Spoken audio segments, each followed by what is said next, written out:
Bismillahirrahmanirrahim. Qala al-musannifu rahimahullahu ta'ala wa nafa'ana bi ulumihi fid darain. Ini mukadimah daripada kitab Irsyadul Ibad karangan daripada Syekh Zainuddin Al-Malibari yang insyaallah nanti di dalam mukadimahnya juga akan diterangkan biografi tentang Syekh Zainuddin Al-Malibari. Sekarang kita baca mukadimahnya dulu, yaitu Bismillahirrahmanirrahim. Alhamdulillahilladzi arsyadana ila ta'atihi wa zajarana an ma'siyatihi wa asyhadu an la ilaha illallah iqraran bi wahdaniyatihi wa asyhadu anna Muhammadar Rasulullah i'tirafan bin nubuwwatihi wassalatu wassalamu ala man arsalallahu li irsyadil ibadi wa ala alihi wa sahbihi al-muhtadina ila sabilir rasyad. Bismillahirrahmanirrahim. Sebagai pembukaan daripada kitab ini dan dimanapun permulaan kitab juga diawali yaitu dengan Bismillah, sehingga ada beberapa ulama menyangkut dengan ba yang ada pada Bismillah. Ada ulama mengatakan bahwa bi atau huruf ba yang ada pada Bismillah itu yaitu zaidah, huruf tambahan, sehingga jika huruf tambahan ba itu maka tidak berhajat kepada ma yata'allaqu bi. Atau juga ada ulama yang mengatakan bahwa ba yang ada, huruf ba, huruf bi yang ada pada Bismillah itu isti'anah atau limusafirah. Banyaklah para ulama menerangkan tentang keberadaan bi atau huruf ba pada Bismillah.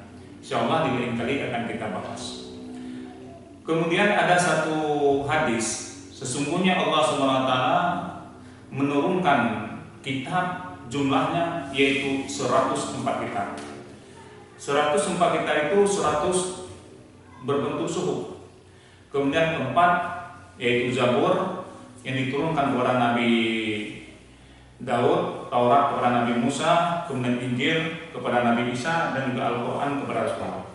104 kitab itu Nabi Sis diturunkan 50 kitab. Kemudian Nabi Idris diturunkan 30, yaitu keturunannya suhuf. Juga Nabi Ibrahim 10 suhuf, Nabi Musa 10 suhuf. Jadi sebelum diturunkan Taurat kepada Nabi Musa, terlebih dahulu Nabi Musa diturunkan suhuf 10 suhuf. Maka jumlah suhuf itu yaitu 100. 100 suhuf itu mengandung Bismillah, tersimpan Bismillah di dalam suhuf. Kemudian juga di dalam kitab Taurat yang diturunkan kepada Nabi Musa yang bahasa Ibrani pun juga terkandung Bismillah, tersimpan Bismillah di sana. Juga di dalam kitab Zabur yang bahasa Qibti pun ada tersurat tersimpan Bismillah. Begitu juga di dalam kitab Injil yang diturunkan kepada Nabi Isa pun dalam bahasa Suryani ada juga tersimpan Bismillah. Semuanya baik dalam suhuf yang 100, kemudian dalam Zabur, Taurat, dan Injil tersimpan Bismillah, disimpan juga yaitu fil Quran, di dalam Quran. Ketika dalam Al-Quran sudah disimpan, maka di dalam Al-Quran itu disimpan, Al-Quran itu tersimpan di dalam Fatihah. Fatihah itu tersimpan dalam Bismillah. Bismillah itu tersimpan di dalam ba. Semuanya dengan isyarat yaitu bikana, makana, wabiyakunu, mayakunu. Artinya karena Allah, dengan sebab Allah, karena Allah segala sesuatu yang ada menjadi ada, dan karena Allah segala sesuatu yang akan ada menjadi ada. Menyangkut dengan Bismillah, para ulama mazhab ini berbeda pendapat. Di antara lain Imam Malik dan para jamaahnya, mereka mengatakan bahwa Bismillah itu adalah bukan permulaan surat, tetapi Bismillah itu adalah sebagai pemisah di antara surat-surat. Maka mereka tidak mewajibkan membaca Bismillah pada permulaan bacaan ayat terlebih-lebih, yaitu pada bacaan Fatihah. Itu didasari daripada hadis yang diriwayatkan oleh Imam Malik dan Al-Bukhari. Hadis tersebut diambil daripada Anas pernah mengikut salat bersama Rasulullah, juga Sayyidina Abu Bakar dan Umar dan Utsman dan Ali radhiyallahu anhu. Fakanu yaftahuna al-qiraah, maka ada mereka itu memulai dan membaca qiraah, yaitu Fatihah dengan alhamdulillah, tidak membuka, tidak membaca mereka itu dengan membaca bismillah. Maka disinilah para imam Malik dan jamaahnya mereka tidak mewajibkan bacaan bismillah pada Fatihah. Berbeda dengan pendapat Imam Syafi'i. Pendapat Imam Syafi'i mengatakan bahwa bismillah itu yaitu ayat minal Fatihah, sebahagian daripada ayat Fatihah dan daripada tiap-tiap surat, kecuali yaitu surat Barokah. Jadi Imam Syafi'i mengatakan bahwa semua bismillah itu merupakan bahagian daripada ayat dan diletakkan di awal ayat, kecuali yaitu surat Al-Barokah. Pun mereka punya dalil. Imam Syafi'i mengatakan bahwa bismillah itu bahagian daripada ayat dan merupakan yaitu di awal daripada ayat, sesuai dengan perkataan Rasulullah SAW bahwa Fatihah kitab itu 7 ayat. Bermula sekalian awalnya awal guna yang awal daripada 7 ayat, yaitu dimulai dengan bismillah. Jadi kesimpulannya bahwa sungguh Malikiyah mereka itu berkata bahwa sungguh basmalah itu bukan ayat daripada ayat Al-Quran, kecuali ayat ada pada surah An-Nahl. Dan Imam Syafi'i atau kalangan Syafi'iyah mereka berkata bahwa sungguhnya bismillah itu bahagian daripadanya ayat. Kemudian alhamdulillahilladzi arsyadana ila ta'atihi wa zajarana an maksiyatihi. Bermula segala puji itu bagi Allah. Artinya mamluk atau mustahak atau muhtasbih, yang berhak menerima puji, yang memilikinya puji yaitu Allah, atau yang mustahak menerima puji hanya kepada Allah, ataupun yang muhtas menerimanya puji yaitu kepada Allah. Baik itu puji manusia kepada manusia, puji makhluk kepada makhluk, puji makhluk kepada Allah, puji Allah kepada makhluk, semuanya itu adalah kembali kepada Allah Subhanahu wa taala. Allah alladzi arsyadana ila ta'atihi. Artinya Allah alladzi yang telah menunjuki ya Allah akan kita kepada taatnya Allah. Itu bahagian daripada kita mengucapkan puji kepada Allah, karena di mana Allah telah menunjuki kita kepada berbuat taat kepadanya Allah. Berapa banyak orang-orang yang tidak pernah mendapat hidayah, yang tidak pernah mendapat petunjuk mereka selalu di dalam keadaan jalan yang sesat. Tapi alhamdulillah kita diberi irsyad oleh Allah, diberi petunjuk oleh Allah untuk taat kepadanya, luar biasa. Wa zajarana an maksiyatihi, dan menegah ya Allah, menjauhi ya Allah akan kita daripada berbuat maksiatnya kepada Allah. Begitu juga Allah telah memberikan kepada kita untuk menjauhi bermaksiat kepadanya. Itu pun merupakan yaitu nikmat terbesar bagi kita, yang wajar oleh kita mengucapkan alhamdulillah kita tidak berbuat maksiat kepadanya. Alhamdulillah kita telah ditunjuki untuk berbuat taat kepadanya.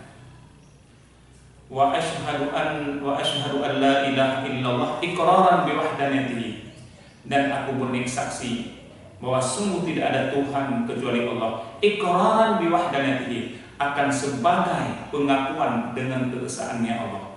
Ikraran, karena ikraran itu adalah biduni izham, bukan sebagai pujian. Memang itu keyakinan, membuat pengakuan semata-mata kepada Allah bahwa Allah itu ya tidak ada Tuhan kecuali Allah dengan esannya Allah.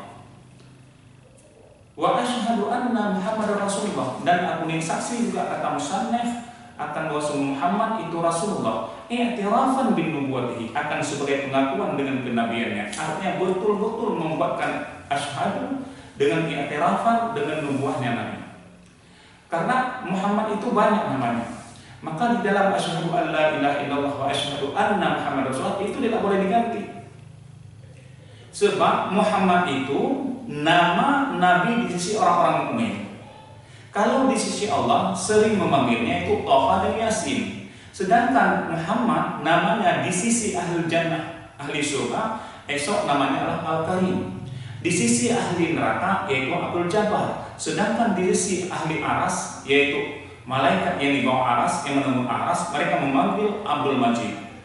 Dan juga para malaikat memanggilnya Nabi Muhammad yaitu Abdul Hamid. Para nabi-nabi memanggilnya Nabi Muhammad yaitu dengan Abdul Wahab. Juga syaitan memanggilnya Nabi Muhammad dengan Abdul Qahar. Jin memanggilnya Nabi Muhammad yaitu Abdul Rahim. Dan banyak sekali tentang nama Nabi Muhammad yang dipanggil oleh setiap makhluk masing-masing. Kemudian wassalatu wassalamu ala man arsalahu Allahu li irsyadil ibadi. Dan bermula salat dan salam itu sabit atas siman yang telah diutus akan nyaman oleh Allah li irsyadil ibadi, bagi menunjuki hamba. Siman itu adalah Rasulullah. Siman itu adalah Nabi Muhammad. Di mana Nabi Muhammad diutusnya sebagai untuk irsyad segala hamba-hamba. Artinya membuat hamba menjadi manusia yang sempurna, menjadi manusia yang tidak bermaksiat kepada Allah dan selalu dalam petunjuk Allah. Itulah siman arsalahu, yaitu Rasulullah, yang tugas pokoknya adalah irsyadil ibad, menunjuki manusia kepada jalan yang benar, menunjuki manusia kepada jalan yang terpetunjuk. Wa ala alihi wa sahbihi, dan salam juga atas keluarganya Nabi. Keluarganya Nabi kalau menurut Imam Syafi'i yaitu pada masalah makam zakat, tempat zakat itu Hashim dan Muttalib, Bani Hashim dan Bani Muttalib. Itu keluarga alnya Nabi. Ada juga beberapa pendapat ulama baik di sisi Malikiyah maupun Hanafiyah.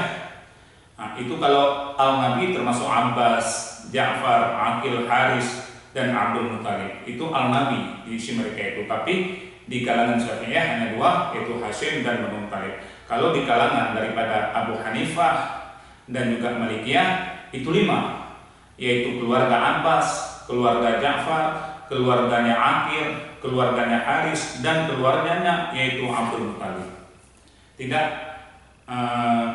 Tidak dikategori di dalam mazhab Malikiyah dan Abu Hanifah yaitu Hashim. Cuma Abbas, Ja'far, Aqil, Haris, dan Abdul Muttalib. Itu keluarganya Nabi. Kemudian wasahbihi, dan juga selawat dan salam atas sahabat-sahabatnya Nabi. Sahabat-sahabatnya Nabi adalah siman orang-orang manistama'a bin nabiyina, orang-orang yang berkumpul dengan Nabi kita Muhammad SAW, daripada orang itu baik orang yang berakal atau orang yang sudah memayit atau orang yang ketiadaan memayit, berhimpun mereka itu khususnya yaitu di permukaan bumi, walaupun berkumpul dengan Rasulullah hanya selahbah fi hali hayatihi, pada ketika hidupnya Nabi pernah berkumpul dengan Nabi, bukan karena mimpi. Ini ketika jaga, dalam posisi sadar dan jaga, karena ada manusia yang mimpi dengan Nabi, bertemu dengan Nabi, dan tapi itu tidak bisa dikatakan, tidak boleh dikatakan itu sahabat Nabi. Karena yang dikatakan sahabat Nabi adalah orang yang berhimpun di masa Rasulullah SAW dan pernah bertatap dengan Rasulullah, walaupun sulahzah katanya, walaupun orang itu buta. Maka Nabi Isa dan Nabi Khidir dan Nabi Ilyas alaihissalatu wassalam itu sahabat-sahabat Nabi menurut pendapat Mu'tamad. Karena mereka itu pernah berhimpun dengan Rasulullah di permukaan bumi. Kemudian muhtadina ila sabilir rasyad, yang menunjuki man, karena al-muhtadina itu na'at liman zukira, bagi siman itu Rasulullah, yang menunjuki mereka itu, Rasul yang menunjuki mereka itu ila sabilir rasyad, kepada jalan yang terpetunjuk.